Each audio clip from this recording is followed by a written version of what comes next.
Hi everyone, welcome. We're nearly due to kick off, so just bear with us for another minute or so and we'll just wait for some others to arrive.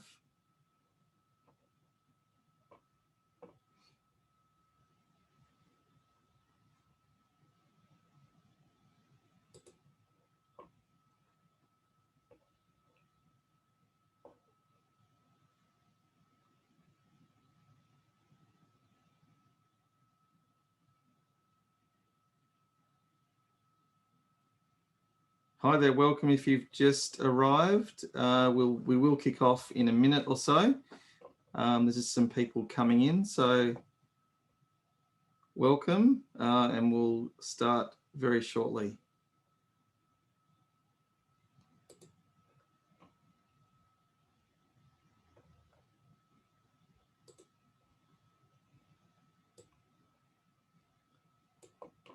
Well, that's nice. Lulu, you're saying hello to everybody. Well done. Feel free while we're waiting, everyone, if you want to type in chat maybe where you're studying, maybe university or something, would be maybe good for people to see where you're all from. So feel free to do that if you want to. And I'm just letting some more people in as we do that.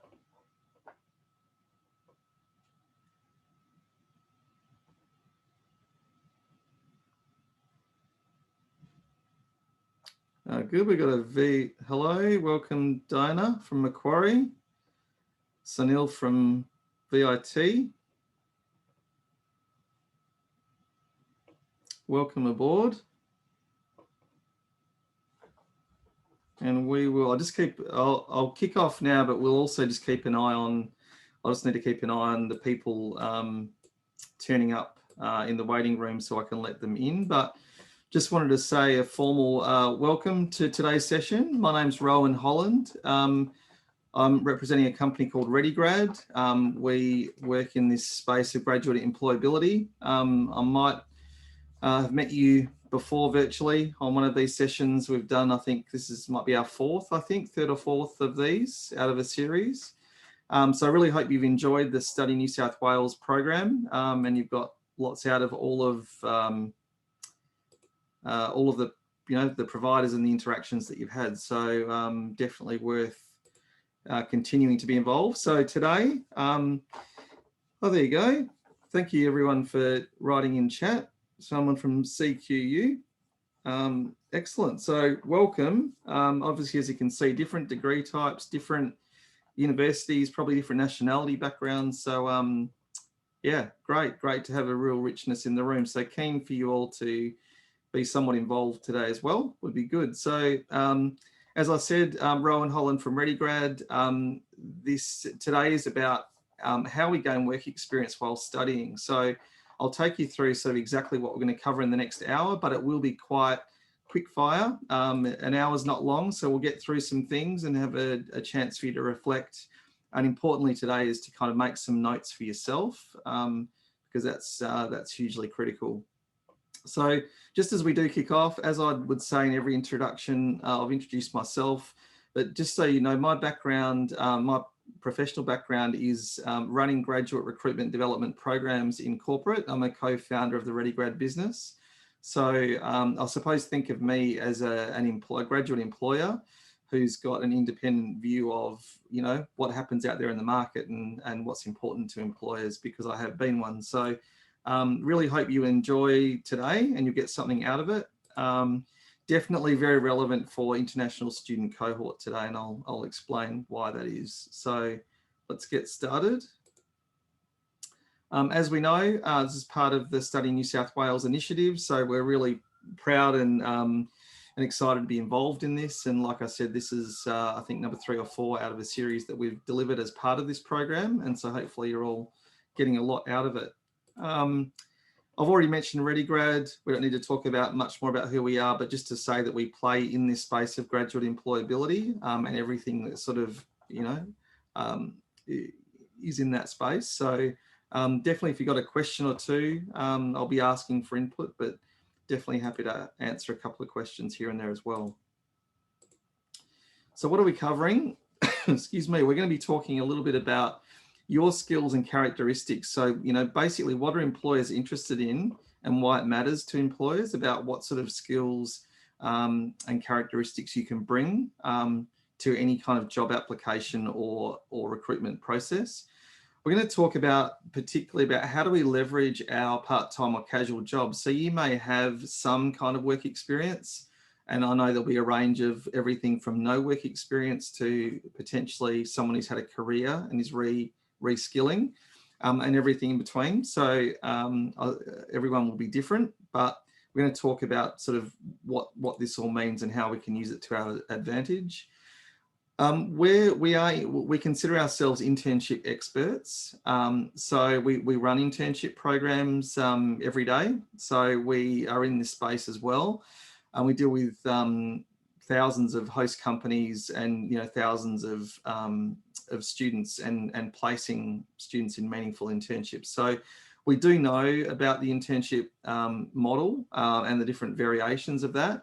What I'm going to share with you today is also some research that we've done, particularly around outcomes for international students around internships. So I think that's really important, given the audience today, all of you, to kind of share, you know, some good news stories about those kind of things. So just really the essence of today is that, you know, that what you do at university really matters, and it'll logically, you know, when leveraged right, it will set you up for a great graduate sort of career and beyond. So it's important to get things right at the time of study rather than leaving it till after that. Really what I want you to do today is, it doesn't need to look like exactly like this, but here's an example of what I'd call an action plan. I'd really like you all to make your own notes. It's not to share with anyone else, but really to stay accountable to, you know, some actions that you implement today. So I really want to encourage you to do it, because we could all walk away from the session today and sort of do nothing about it. But if you've got 2 or 3 actions that you want to follow through with, if you can be accountable to those, then that will logically help you with your journey as well. So really wanted to make a point of that. Is today's really built around you making some notes and doing something for yourself today.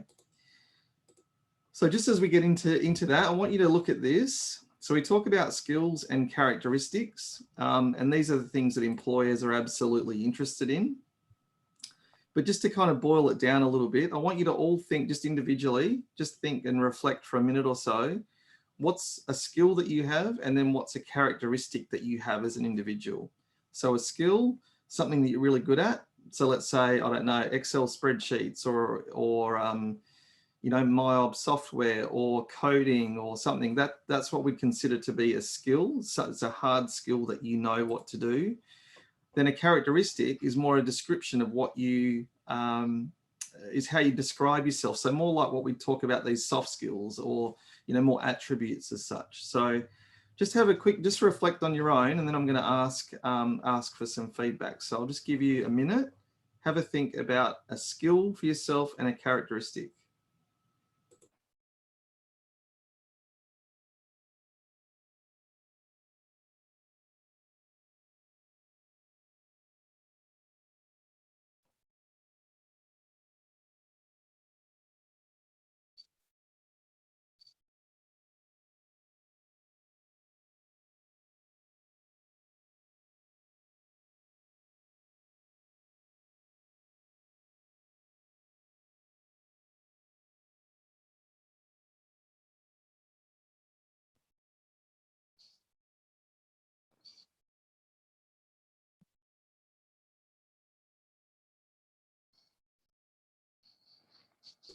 Okay, if you've had a little bit of time to think, some of you might still be going. So maybe just drop it into chat for everyone to see, might be the best way, or turn your microphone on, even better if you want to. But who wants to share maybe a skill and or a characteristic of theirs?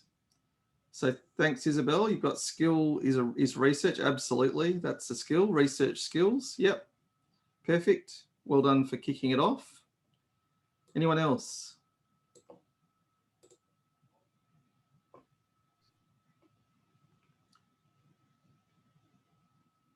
Yeah, someone said communication. Would we say that's a skill or a characteristic?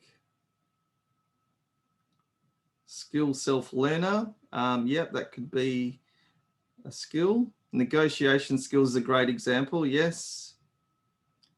Characteristic, open and friendly. Yes, Isabel, thank you. That's what I was looking for. So, you know, we can see there with what everyone's including is you've got really, and I really just want you to understand this is how employers see these things, and how you then articulate these skills or characteristics is important with an employer. But a skill, think of a skill as being a hard skill, something that you either do know or don't know how to do. A skill is something that you, you know, can do or know what to do, or you're good at it. But a characteristic sometimes is quite hard to separate, because it's more about, you know, we talk about how people describe us. So is it that you, work under pressure is a good example. And, you know, it might be that you're very, you know, highly sociable, or I mean, that would be more of a characteristic. The fact that you work really well in teams is a characteristic because it's part of what you do and how you described. Whereas a skill, so think skills, sort of hard skills that you do or don't know. Characteristics is the way people would describe you. Okay, so I want to set that as a frame today because, again, really important, because employers are interested in these things. What about hidden skills though? So, you know, I want you to think of a scenario where you might be, I don't know, you're studying accounting, for example, but you might have IT is just a, you know, it's kind of something that you do on the side. It's not the area that you study, but you've got an interest in it. So therefore it's a skill because it's an additional skill to, say, your accounting degree as such, or your engineering degree, or whatever it is. So importantly, and I've had instances of this as a graduate recruiter myself, is where, you know, unless you tell someone about these skills, no one would know about them. We often say, oh, well, yeah, I work, you know, I build PCs in my spare time, but accounting's my degree, so I'll just talk about accounting. But what we're saying is that this really matters to an employer, and they don't know about it unless you tell them. So really always think about the skills that you have, and it might be more broadly than just in your degree area. Then think about what are some of the skills or characteristics that you've picked up in doing your part-time job. And we're going to talk a bit more about that now, is, you know, how would your employer, if you work as a, you know, you work at Coles or Woolworths or at a 7-Eleven or something like that, McDonald's, whatever you may have done in a part-time or casual sense, that's still highly important for an employer who's a professional employer. So I want us to be really clear on those skills absolutely matter to employers. And we need to be mindful that we need to be able to articulate ourselves in a way that that does make sense. So you might be, you know, as we've got here, reliable, proactive, trustworthy, a high performer. So you perform well, you're great under pressure, whatever it is. So I really want you to, again, add to your sort of your notes about what is it about you, you know, that you describe these characteristics as well as your skills. So what are they for you, and start to be able to talk about them is important. So just on that, I just want us to, again, we won't break out just because we don't have lots of time today. I won't break you out into rooms, but if I could give you just a minute, I want you to think about your own casual or part-time job, or job that you've had in the past. And again, most of you would have had some sort of exposure to work. And I want you to think about what skills and or characteristics that you've developed from those jobs or that job. Does that make sense? So I want you to make a note. I know we just talked about what they are more broadly, but I want you to think specifically about your casual or part-time job that you either currently have or you have had. And I want you to think about what they would be. I'll give you a minute or so to think about it. And then once you've got, whether it's a skill or a characteristic or both, I want you to just share it in chat so everyone can see, and obviously make notes for yourself on it, because I want us to think about the transferability, if that's a word, of what you pick up in your part-time casual job and how that could link to something that's really valuable for a professional employer. So I'll just give you a minute.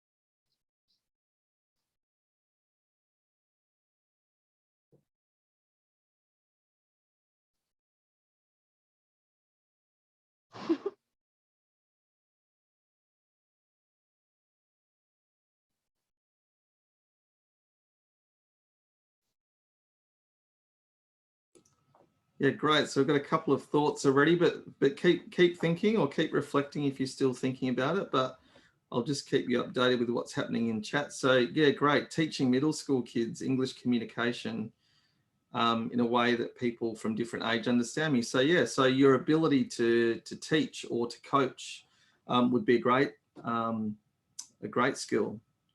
Thinking on my feet, would we call that a skill or an attribute, do you think, Sanjay? Thinking on your feet?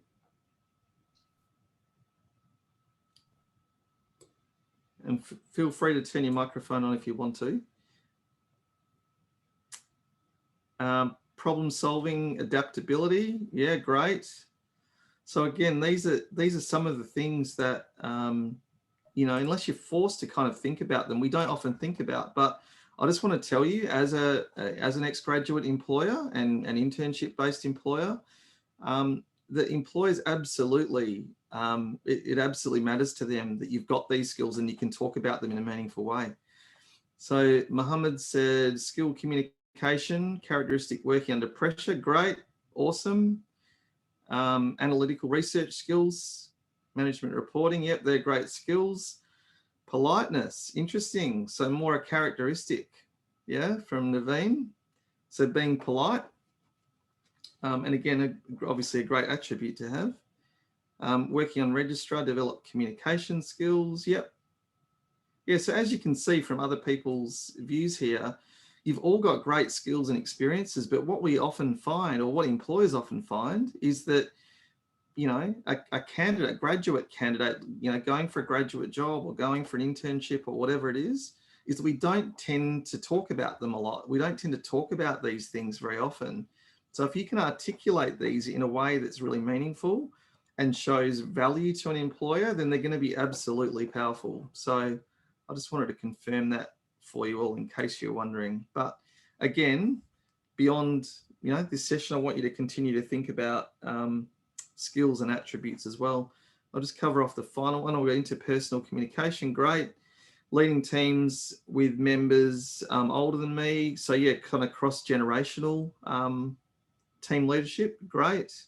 Communicate my thoughts, prioritize tasks according to, yeah, so how's this, all of these skills and attributes that we've got, and a lot of these are coming from what we'd consider just to be our part-time or casual jobs. So yeah, great. So thanks for sharing all of that, everyone. I think it's really important that we don't minimize the value of these and continue to build on them.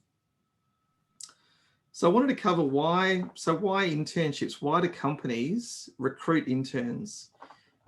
So let's have a look. You probably guess these if I gave you some time to think about it.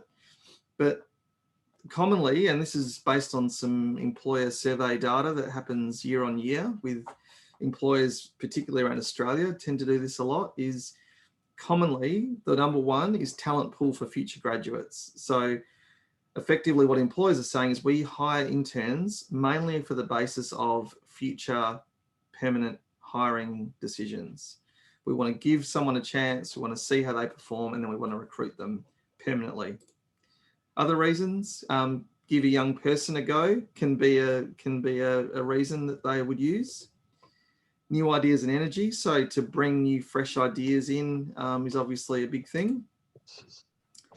There's community social responsibility angle. So a lot of, especially large corporates, part of their thinking is that they want to be seen as an employer brand where they go and recruit, you you know, undergraduates or currently studying students to do internships. To complete company projects or tasks that commonly they wouldn't be given to a senior person. So if there's, you know, for example, an IT project or an accounting reporting assistance they need, or whatever it is, whatever discipline type is, you know, to get something done that's at the right level and gives, you know, you as an intern a chance to do it is good. This last one could be a bit controversial, but that's the reality of how an employer sees it. So, you know, it's cheaper to hire an intern than it is to hire a senior leader or a senior manager. And I don't think anyone would argue with that. What I would say about any kind of internship model is that either ensure that they're an accredited work integrated learning program, or that they're a paid internship. So you just want to be sure that they're a legitimate work-based opportunity. So whether it's work integrated learning that's unpaid, or whether it's a paid, you know, summer vacation job, for example, just be clear on you know, what is right and what's not. Just quickly, I don't want to spend too long on this, but I think there's sometimes misconceptions about what internship programs actually are. They can be called summer vacation programs or co-op positions. Can be anything from 6 weeks to a full year, commonly. What you see more commonly with the sort of the mid to large employers or organisations are that they commonly do this sort of summer vacation, especially in Australia, this summer vacation model, which is mainly over the Christmas period. And it can be, you know, 10 to 12 weeks generally. Target market usually, not always, but usually tends to be penultimate year. So your second to final year would commonly be a strong target market. If it is paid, you know, around 75% of a graduate salary would be what you'd expect to be paid. So if the salary was $60,000 for a graduate, you know, it might be something like, you know, 45 or 50,000 prorated would be the equivalent in an internship world. And then, but also keep in mind the unpaid, we talked about just before, the unpaid version of a work placement, which, you know, links more to what you learn and what you gain from the experience rather than the payment of it, which is, you know, provided they're legitimate, they're another angle for development as well. It's obviously a great way to be introduced to an idea, to a real workplace, gives you a chance to look at whether you like an industry or not, or a sector or not, or a role. And obviously it gets you in, which we'll talk about towards the end of today. It's a great bypassing of the graduate recruitment process to look at a graduate offer. So before we moved on, are there any questions about internship programs? I know we've covered it briefly, but anyone got a question about internship programs at all?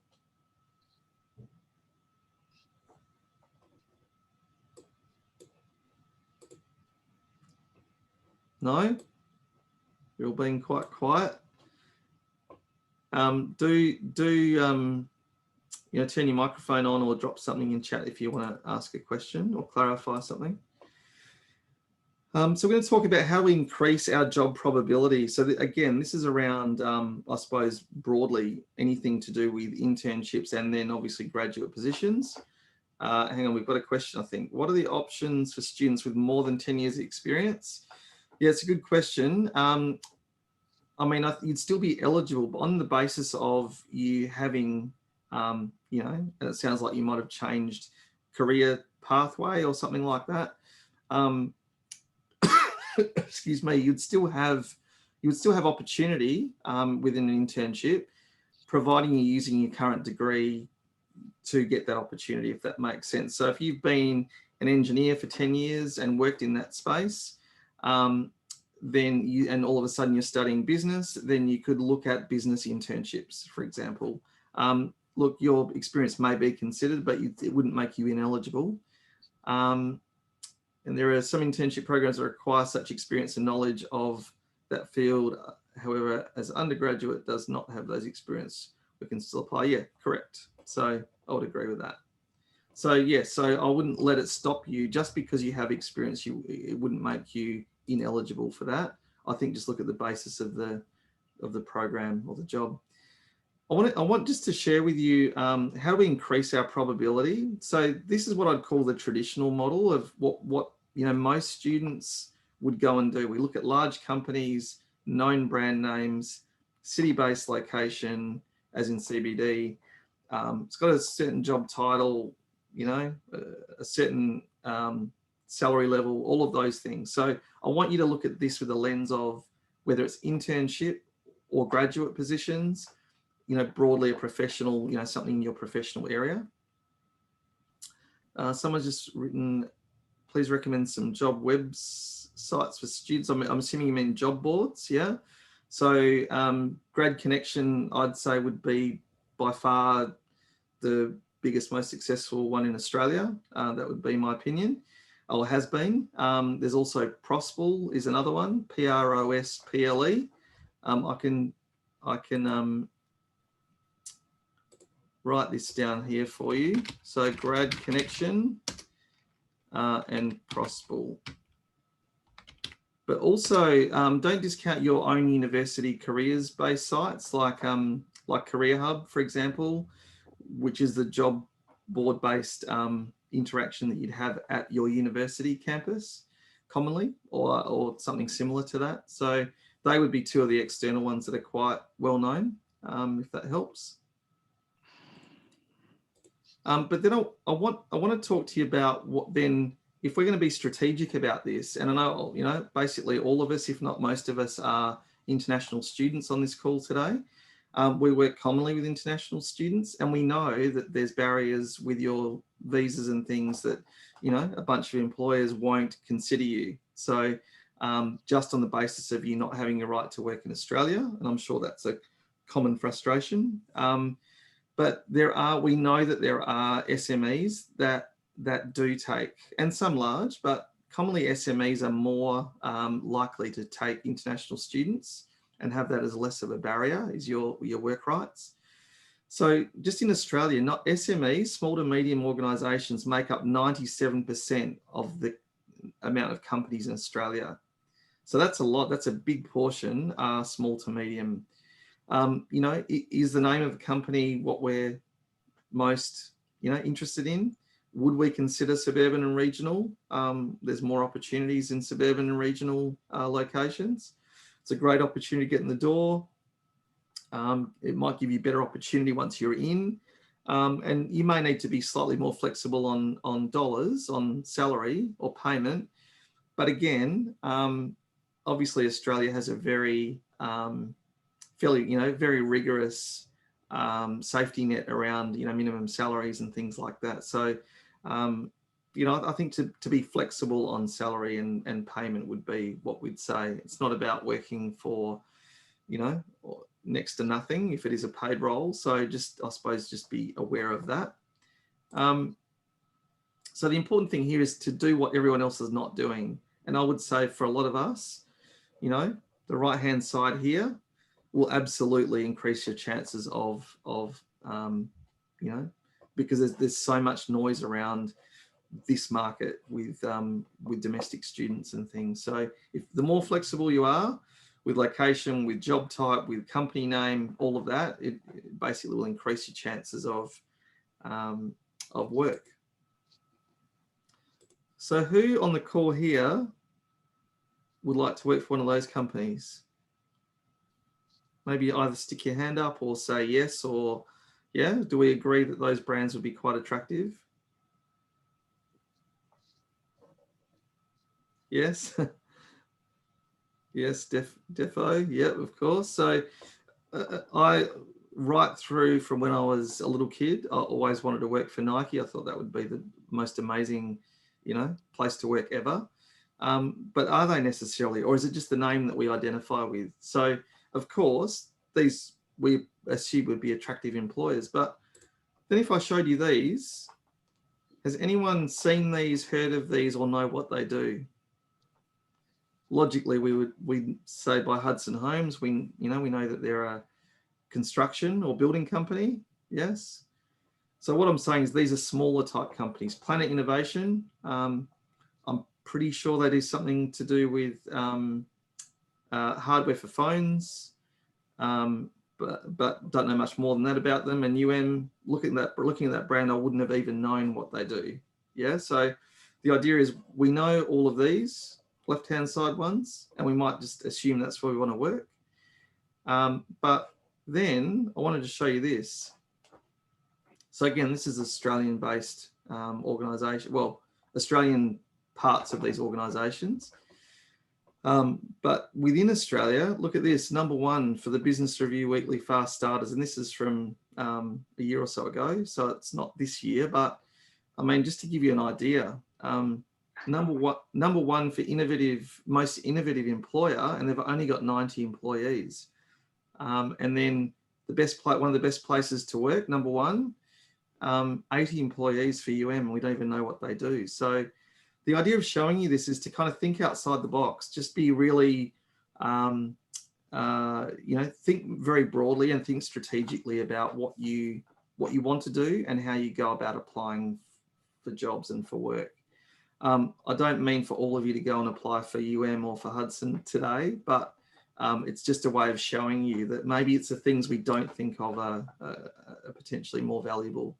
I won't tell you which ones on the left-hand side, but I know for a fact that one of these organisations had huge retention issues with keeping their employees because it wasn't a great place to work. So, it's always, I think, perception's different from reality sometimes. Are there any questions about what you're looking at here? Does that make sense to everybody?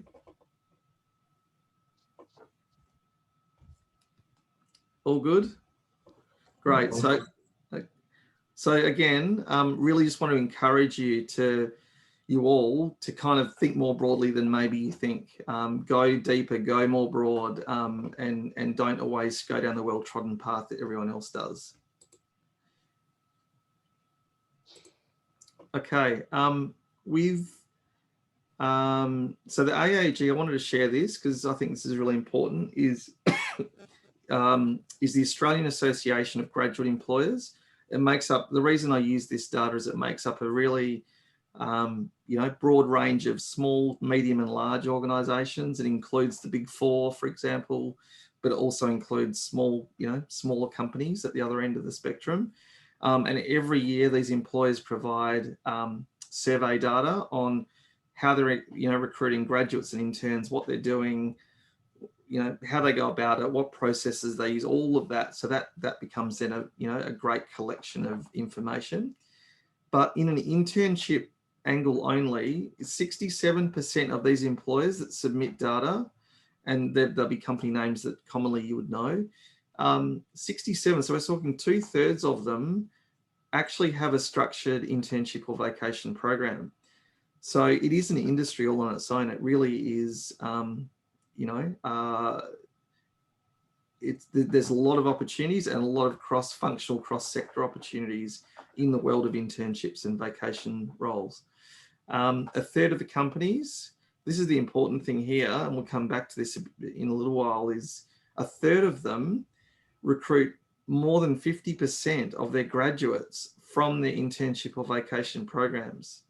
So I'll say that again, 1/3 of those companies recruit more than 50% of their graduates each year from their internship program. So what does that tell us? If they were an intern, there's a much bigger chance of securing a role within that organisation. So yeah, again, just to really demonstrate to you all that, that internships and vacation programs are really important. And again, because predominantly we're all international students, there's obviously less barriers to you working for a limited amount of time than it is to be a permanent employee. So to show your value and then to look at exploring graduate or permanent roles. And as of this year, just gone, IT has just passed accounting and professional services as the largest cohorts recruited. So it's been accounting and professional services for a long time, but IT has just passed that. In other words, there's more demand for IT than anything else. So if you're studying IT or if you're studying accounting and finance, that's where the most opportunities exist. So that's good news for all of you. Any questions about that or comments? while we're going. Okay, I've got quite a long comment here. So how often employers prefer offering these internships to students virtually as being international students stuck offshore due to the pandemic? Yeah, it's a good point, Sanjay, and I won't be able to give you, I mean, every situation is a bit different, but we are definitely seeing a lot more companies, for obvious reasons, offer remote and virtual based internships. If you're sitting at home in your apartment in Sydney, versus if you're sitting home at where you grew up in India, logically, or in theory, you would complete a remote internship in a very similar way, other than the hours are a bit different, but it's possible, obviously. And so we're seeing a lot of employers more recently do remote internships, and absolutely because of the pandemic. How many of those are offshore, I'm not too sure, but obviously it would make sense that you could do it, providing the hours weren't super different and things like that. So yes, it does open up not just cross interstate borders, but cross international border opportunities as well. Yeah. Does that help, Sanjay? Great. Okay, good. So hopefully this is all making sense. So I just want to give you a few tips. If you're looking at, and again, we've talked about how do we leverage our casual position or casual part-time job, what an internship's about, and we're kind of focusing a bit more on, because an internship is a work-related opportunity while you're studying, which is probably where a lot of us are right now, is I just wanted to give you a couple of tips on tips for navigating your placement. So if you're about to start a job or you're looking to start a job, here's some things that you can maybe just take with you. So to be authentic is one thing, I think we'd all agree. To kind of to be yourself, don't be someone that you're not. I really like this one, is think like the CEO, but remember that you don't. So the reason for including this is, like getting involved in things like office politics and things aren't very helpful for anybody. So I suppose have the lens of thinking like the CEO, but knowing that you're not. In other words, getting your business objectives done and making sure that you're collaborating well and all of those things. I think it's a really good tip to have. Help others get ahead. It's not about you and not getting about what you need only. It's about, because your experience will be richer if you help others as well. And that might be your colleagues or other team members. Build your network. So a few people succeed without help. So, make the most of the opportunity and be really proactive with how you build your network and build it in a really sustainable way, an organic way. So I've got a quick question. Is it possible to get casual job while you're studying remotely? Yeah, casual positions, potentially not. I mean, I'm not a specialist in the casual job market, but logically, if you're wanting to work at if it's a casual job that's something to do in, hospitality, for example, that's much harder to do. There might be some things around call centers and other things that you could possibly look at, but, really talking today about more the, in a remote world, I think internships lend themselves to remote, or can do. And obviously then, permanent graduate kind of positions as well. But casual, potentially a little bit harder to source, I think. And then be strategic is the final one. So really to pick your battles. You can't win every time, and don't, again, a bit like number two, about thinking like the CEO is don't waste your time and energy on things that don't matter. Really think about what you can do, what you can give, and development that will happen along the way as well. Was that a question? Comment? No? I think I heard a microphone go on. So feel free to speak up if you want to. I'd love to hear from you if you've got a question or comment.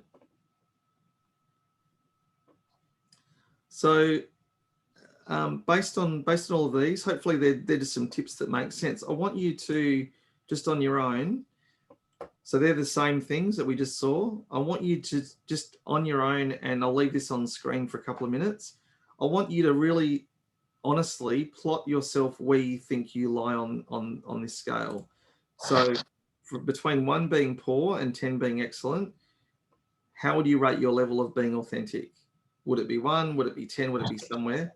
So just make your own notes. It's not necessarily to share, but I'll just leave that with you for a minute as a self-assessment.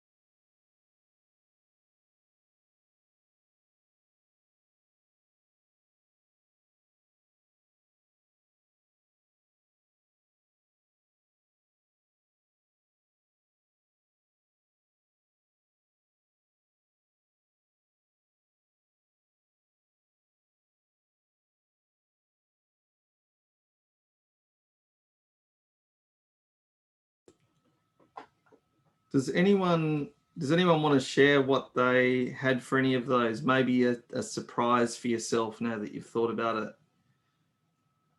Who thinks they think like the CEO? Is anyone up the top end of that? Or help others get ahead?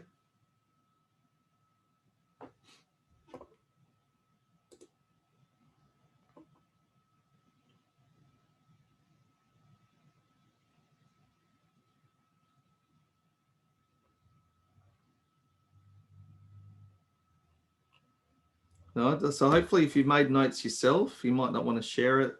Thank you. To help others get ahead. I got an 8. Yep, great. And thank you for sharing too, by the way.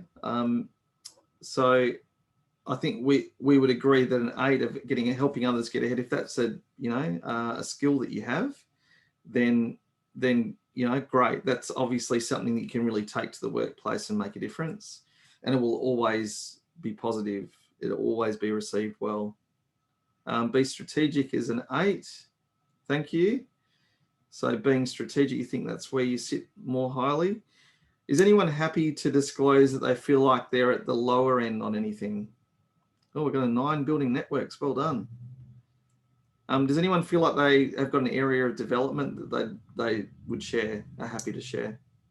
And we're not all perfect, by the way, so it's not a negative. Well, I would like to share my experience working as an assistant accountant when I was last year.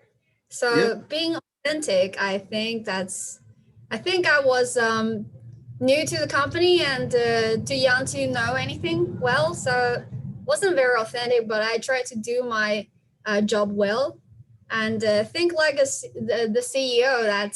I never thought I should be thinking like a CEO. I just do my job. But our CEO, CFO always encourage us to think what your boss might need you to do. So, but that's a real fact. So I'll give myself a 2 and help others get ahead. I really like helping my co-workers, but seriously, I was the only intern in the office, so they didn't really need my help. Any guidance, but I try to help. I always love to help and build my network. That's what I do very well. So I might give myself a 7 or 9, 7 or 8, because when I was working in the accounting department, I always help the sales department to deal with the order. So, and I socialize with them after work.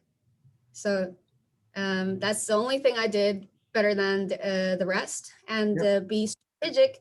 I think I get stuck on small problems, like the small mistake I made on job. But luckily, I got a mentor who was very patient to me, and yeah.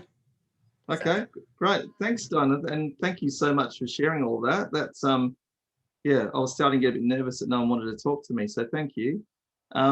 well done, and thanks for being so honest and open with it. But based on what you've just said, I would totally hire you, because those things that you've just disclosed are things that show you've got humility, but you've got a bit of initiative. And you see, when we start reflecting and we can start articulating these things, is you sort of get to know yourself a bit better, and others get to know you as well. So thank you. I really appreciate you sharing that and going through it with us all. Putting yourself out there. It's a great thing. So well done. Something to take with you anyway. So again, thanks, Diana, on behalf of the whole group. Absolutely. So we're just going to sort of on our homeward stretch now with this session.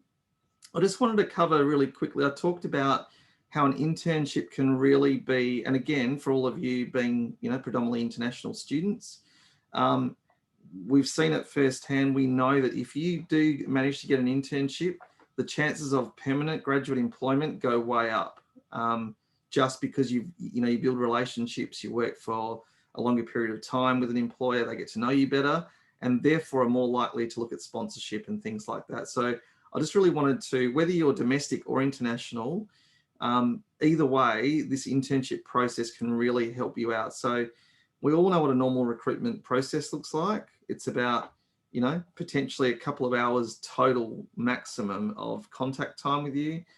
Look at an online application, look at psychometric testing, do an interview, maybe an assessment center, possibly.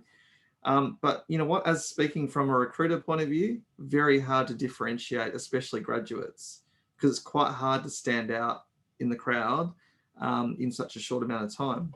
But if we look at an actual internship process, you're there for up to 3 months, or 10 or 12 weeks at times.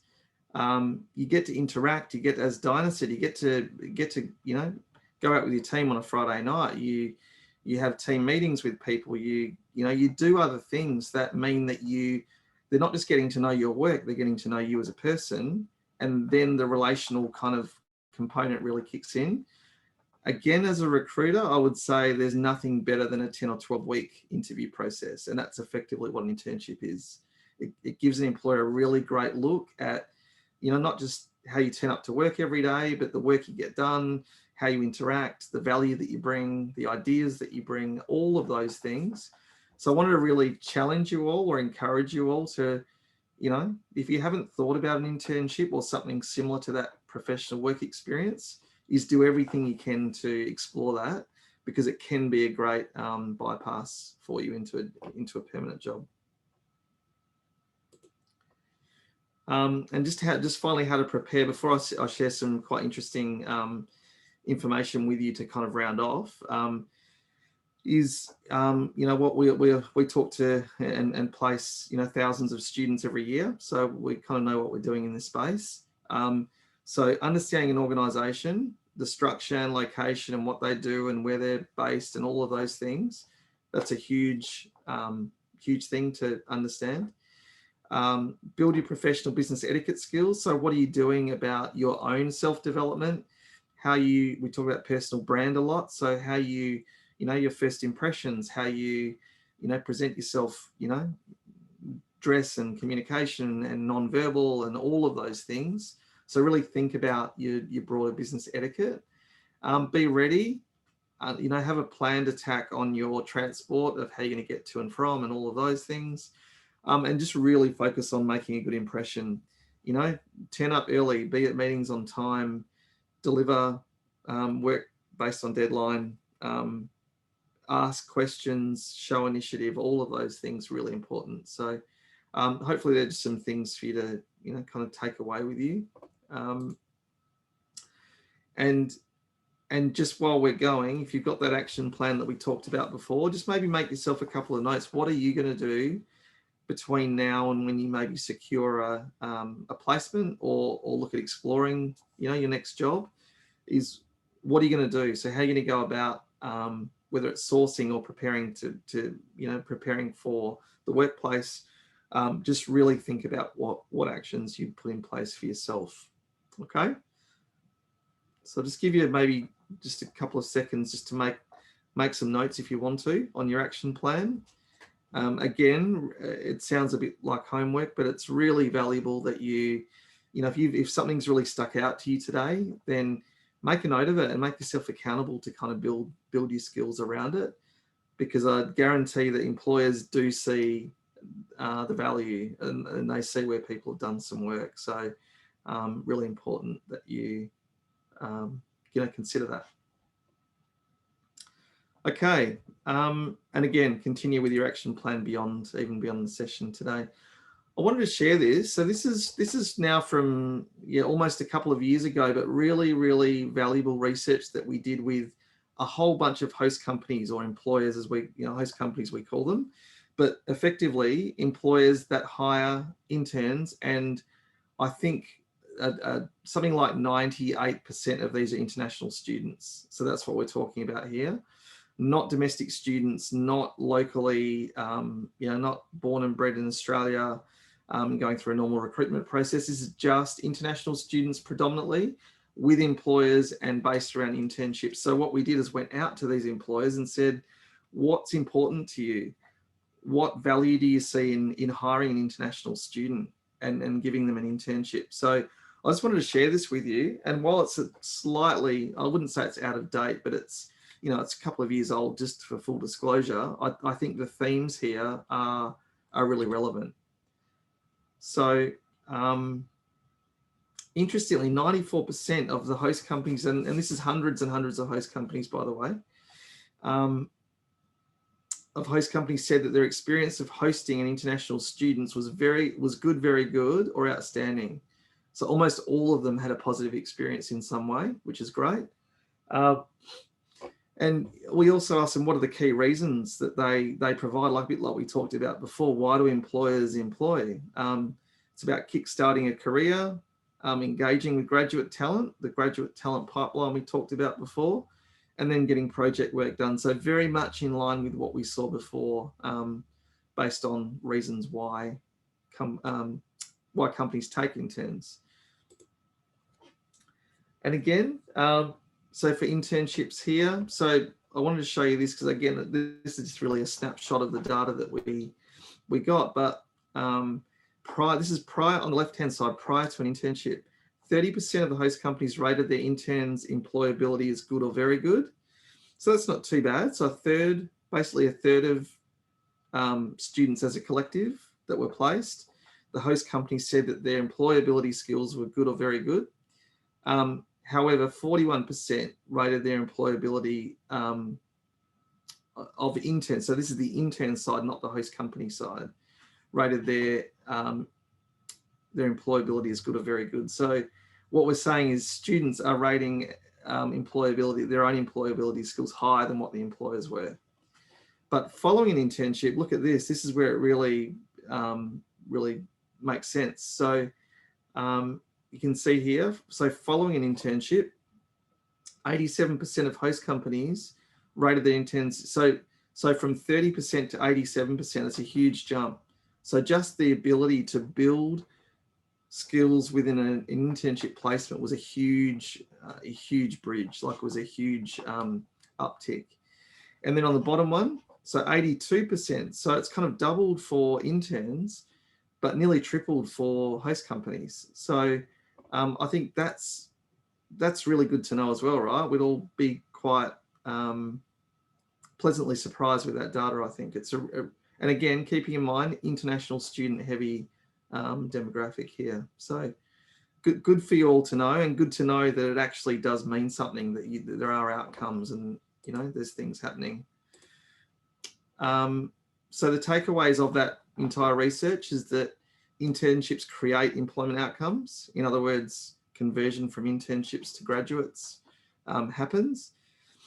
Preparation is critical for both sides, and we talked about preparation. Host companies hire for soft skills after basic technical skills are met. So, let's say you're studying accounting, you've got a certain level of GPA, you've got a certain baseline of skills, but outside of that, really it's about those soft skill developments. So communication and etiquette and all of those other things make a big difference.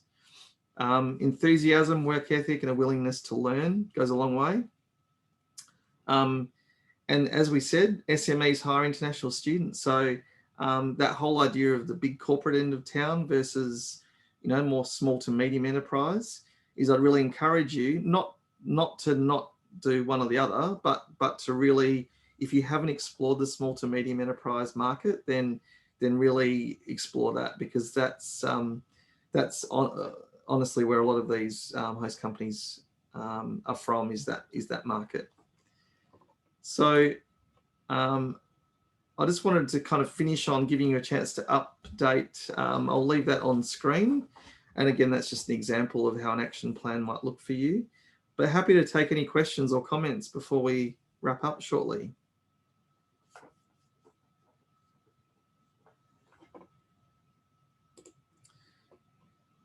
Okay, so we've got a question here.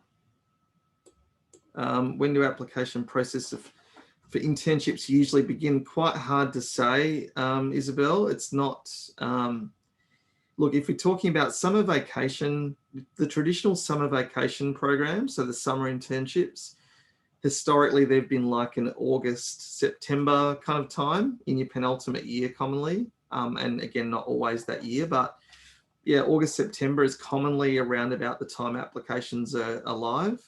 However, over time that does change, that companies can go to market earlier or later. But yes, it's it can be all over the place. But again, I'd look at, where you can search for jobs that make sense. So those job boards, university, and other things. Is that possible to get a casual job while studying remotely? Yeah, we had that question before. Again, I would say I'm not a specialist in the casual job or part-time job market, but if you're something like hospitality, that could be harder. But definitely internships, there is there's remote opportunities out there for sure, because it's a bit longer and a bit more, professional workplace oriented, I suppose. Can I get a copy of the slides? I've seen that a couple of times. So we won't make the full slide pack available, but this is definitely being recorded. So you'd be able to get access through Study New South Wales, I'm pretty sure, about accessing the archives of these. So that's, if there was something specific that you wanted to, that made sense for you, I just think a slide pack by itself that isn't always the best thing to review all the information. But and maybe just a final question. So how to make a cold call or email? Yeah, we did talk about this in a previous session, I think, around networking and sort of job search. Maybe if anyone else on the line has got good experience making a cold call. Has anyone got experience doing something they think works for a cold call about a job? I'm happy to give you my opinion. If no one else wants to speak up. So I'll come back to that cold call email just to wrap things up. How good are internship opportunities for someone in computer? Absolutely. There's lots, as I said before, it's the predominant job type is IT broadly. And obviously networking would be an element of that, or sub area of that. So absolutely, yeah, there's lots of them, and they are good. Did my master's, now I'm doing professional year program, looking for an internship. What should be my action plan? Well, I'd probably ask you that, Mohammed. What should be in your action plan is the things we've talked about today. Is before you finish, is start looking at opportunities that exist, start putting your, making connections, applying for jobs, asking questions, talking to people more broadly. But yeah, as I said, with things like job boards and other things, it's a good way to get a bit of a feel of what's out there in the market as well. So just coming back to, and I'll finish on this because unfortunately I'm not going to be able to answer everyone's questions that are very individual. So maybe Jenny's last one about walk-ins versus the one up here about how to make a cold call. So I think walk-ins are absolutely still a thing. So I think it's more about how you approach a walk-in, and a walk-in meaning going in and asking someone at reception, for example, can I speak to someone, or can I leave my details or apply for any jobs that exist? I would say for for an email, what you commonly find is where there's jobs available at, you know, at organizations that you kind of want to work at, is there'll commonly be somewhere you can email someone and or call them. So whether it's an email or a call, I think it's to understand who would be the right person to speak to in that instance, and with your professional language that you would use. And then, you know, the key then is to get, you know, I'm flexible, I'm enthusiastic, I'm interested, this is really what I want to do.